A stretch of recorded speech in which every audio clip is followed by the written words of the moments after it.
Why do some people, families, organizations, and even entire dynasties survive for centuries, while others vanish overnight? We love to tell ourselves that survival is a reward for courage, hustle, or raw determination.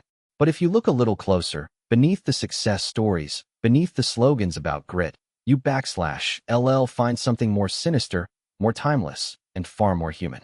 Survival T about standing tall in a storm.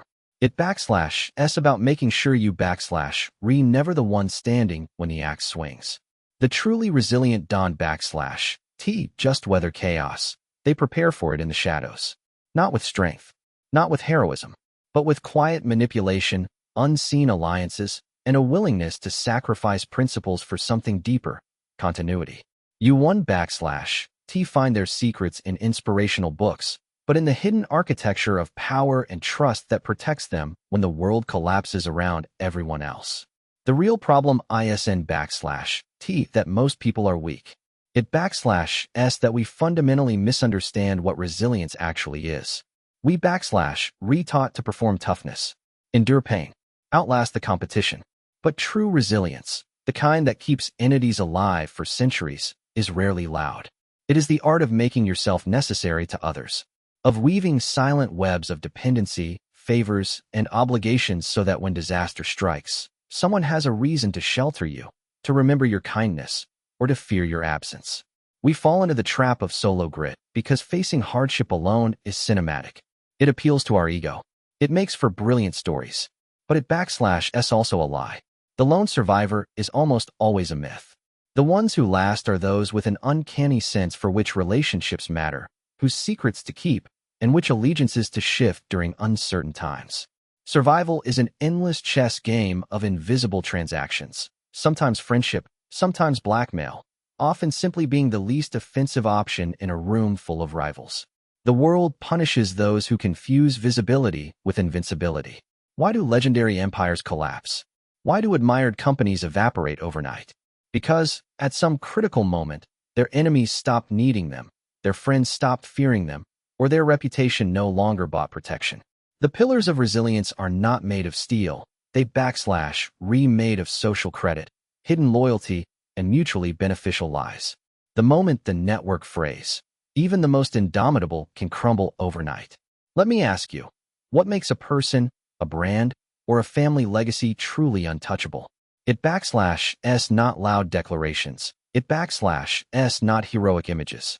It the accumulation of unpayable debts. The subtle contracts written in glances and silence. It having your hands in so many pockets that to cut you off is riskier than keeping you close. The most resilient aren the purest. They are quietly entangled in so many stories, so many dependencies, that removing them requires a bloodletting no one can stomach. We admire those who survive generations, but rarely do we confront the cost. The cost is compromise. The willingness to bury your ego, to betray public ideals, sometimes even to harm in order to protect. Survival selects, not for purity, but for adaptability, the cold calculation to become whatever the moment demands. No one wants to admit that the real test of endurance is how skillfully you can manipulate both your own identity and the identities of those around you. The chameleon survives, not the lion. This brings us to a deeper human truth. Status, reputation, and belonging are all currencies in the gasping economics of survival. To be expelled from the network, to lose the refuge of others, is to be exposed to every predator in the wild. The longing to be seen as strong is, in itself, a vulnerability. The quiet ones, the underestimated, the ones who can fade into the background and whisper in the right ears, these are the architects of endurance. Sometimes, the ones who survive are those most willing to abandon their old self, to shed their skin, to let go of what they supposed to be. The myth of the unbreakable core is comforting, but the reality is less noble. True resilience is often the art of controlled self-betrayal. It knowing when to abandon values in favor of a more strategic mask. Now, here something that makes most people deeply uncomfortable. Resilience is always, at its heart, a form of manipulation. You aren't just protecting yourself. You reshaping the very rules of the game. Reinvesting in protection before you need it. Cultivating scapegoats, safe havens, plausible deniability. S not just about surviving the present crisis, but about making sure never in the blast radius to begin with. Look at your own life. Consider the moments bent the truth, exaggerated needs, promised more than you could deliver, all to secure a small safety net for yourself or those you love. T prideful. S deeply human. But S also a little monstrous. It requires a willingness to see others as pieces on your existential chessboard. It means being comfortable with guilt, with ambiguity, with owing and being owed. We like to say resilience is noble, but nobility fades when people are forced to choose. Do I let my principles die with me, or do I let them shift, quietly, in order to survive one more day? Every survivor carries secret scars. Not all are from wounds inflicted. Some are inked in transactions never spoken aloud. You make yourself necessary, and in doing so, you lose a little of your autonomy each time. Survival for centuries is paid for with small, repeated surrenders of self.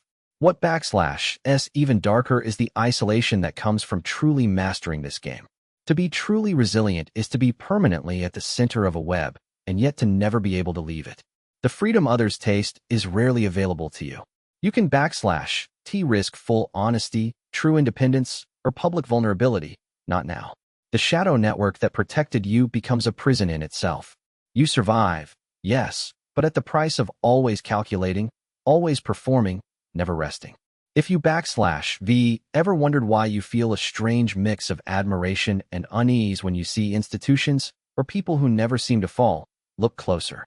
Sensing the cost, the years of compromise, the silent debts, the manipulation required to not just endure, but to become enduring.